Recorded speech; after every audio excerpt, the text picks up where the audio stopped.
so I have a little bit of a plan. I have some spare bench left over from this. I've got what's remaining plus the hole I cut out to put the sink into it. I think those would make 2, or maybe 3, most likely 2 great box tops covers that would tie in with this and look quite nicely. So I need to make 2 or 3 boxes to fit in here, but I don't want the whole lot as full closed in box covered storage. I like a space for pillows, so when I'm driving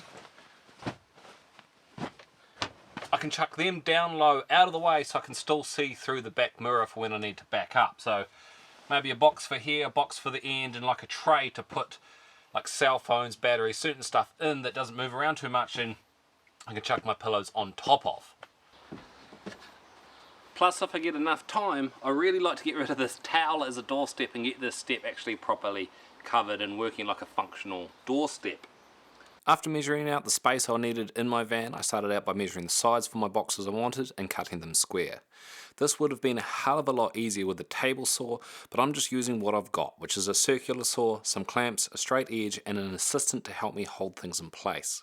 I then clamped all those sides together, and in hindsight I should have used some pads in between the clamps to not damage the sides of my boxes. But as the clamps were at full size, I wanted to sand all my boxes at the same height, and I skipped out on this, and I really shouldn't have. I then proceeded to sand all the sides of my boxes to get them as level and as even as possible. Another thing I cheaped out on was the baseboards, the bottom, for my boxes. I just brought some fencing palings and spent far too much time sanding these down smooth. While it was a lot cheaper to get rough sawn wood fence palings, for the amount of work it took to get them tidy, I should have just brought dressed wood. I then proceeded to cut my box sides and place them into a square corner where I can make sure everything is square and even.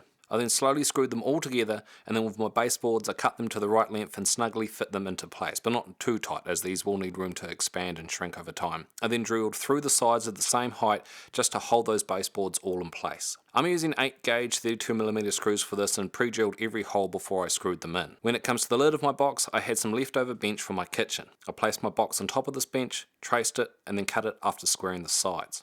To hold the lid in place, I then cut out little wooden triangles to attach to each corner, and use a bit of leftover wood to measure out where these triangles needed to be fitted. In hindsight, I should have attached these to the lid through the box before I attached the bottom to the box, but live and learn. And then once again, pre-drilled the holes before screwing these in. So with one box done, it's time to make a second, this time attempting to learn a little bit from my first attempt and to go with a couple little amended pieces this time. Instead of attaching the bottom of my box once I have assembled the sides, I would work out how to attach my lid first so I can work through the box. But otherwise a very similar process. I assembled the second box on my own, but having another person around just to apply pressure and make sure everything is very tight during assembly definitely made things easier and more accurate. Once again, a little bit of leftover bench top for the lid, triangle brackets added before attaching to the floor to the box, and number 2 is done. So overall, these boxes ended up being a small disaster actually. The boxes themselves fit great. I have a tray in here which I'll show in a minute, and the overall fit is very, very tight. I'm not concerned about anything moving. I may still bolt them down if it starts to rattle or concern me, but what was the disaster was using these bench tops as the lid. See, they warp in the sun. I don't know if you can make that out, but it's developed quite a curve in it just from being sitting in the van for a few days. So instead, I've swapped them over to a plywood lid, and I'm hoping they will stay far more rigid and straight after just a couple of days of being in. There's no water in here yet. It is a very dry, hot environment.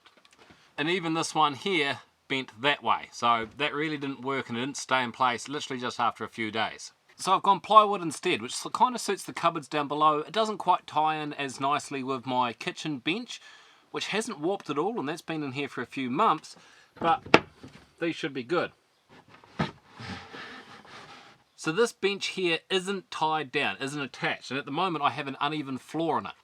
The reason I went with an uneven floor, so as if I was putting batteries in here or my cell phone to charge while driving around, etc., there was a ridge, a lip for things to stop moving against. At the moment this floor isn't attached down, it's just a very tight fit.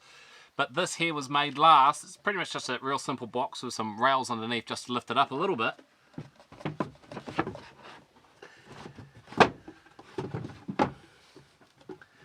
As the spacer to make sure these two outside boxes were set very firmly against edges just to keep everything tightly in place. I wouldn't actually be surprised if this one here ends up being a bit of food storage, so maybe I'll put down like more of that vinyl flooring. I've got a little bit of that left over just to have a really clean, tidy bottom and it's not sitting on treated wood. And that could be like a dry food storage bin as well. Great for bedtime snacks. So my final project to attempt for this week is this step. Which doesn't seem like much, but at the moment, because I'm jumping in and out of here quite a bit in the rain, I've been needing something to like wipe my shoes on. I don't want to have a stone stuck to the bottom of my foot and have that stone then damage the floor, and plus just water. So once again, I have an idea. I've brought this, which is like a garage or marine grade carpet. It costs next to nothing. I think it's like 14 bucks for a strip, wide enough to cover this whole lot. Because at the moment, I'm just using this towel. So we'll give this a clean down. I think I'm going to make a template out of cardboard, put that on top of this, cut this out and then put it in place. To hold it down I considered quite a lot of options. But in the end I went with Hook Boss, which is not Velcro. It functions like Velcro, but it's not the Velcro brand. And my main concern to be told of with this is its sticking power, not the two Velcro, not Velcro bits to each other, but how well it'll stick to my floor and to my carpet. But this was cheap as chips compared to Velcro, which is a phenomenally higher price. But I got 2.5 meters of it. I think if I cover a lot of this in that, stick this down, we'll see how it goes. This has a rubber bottom, which will hopefully the Velcro, the not Velcro, will attach to pretty well, and everything should attach to that pretty good. This is a very uneven surface though.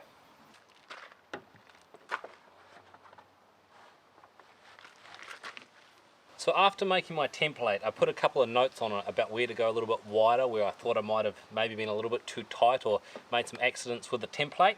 And as a result, I do have a little bit of a lip overhang here. But that's all good, because I can cut that down and nothing is currently too small. This mat actually sits really well on its own with no Velcro. So the Velcro is going to be more than enough. And I think that looks way better. I'll just give it a trim up and we should be good to go. So I know these last few weeks haven't been my usual photographic content, and the next few weeks are not going to be my usual photographic content either. I'm pretty determined to get this van done.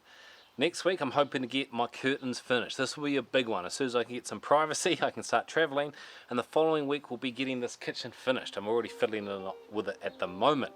As always though guys, if you have any questions please let me know down in the comments below. If you could like, share and subscribe, it would mean the world to me guys. But until next time, I'll catch you next time.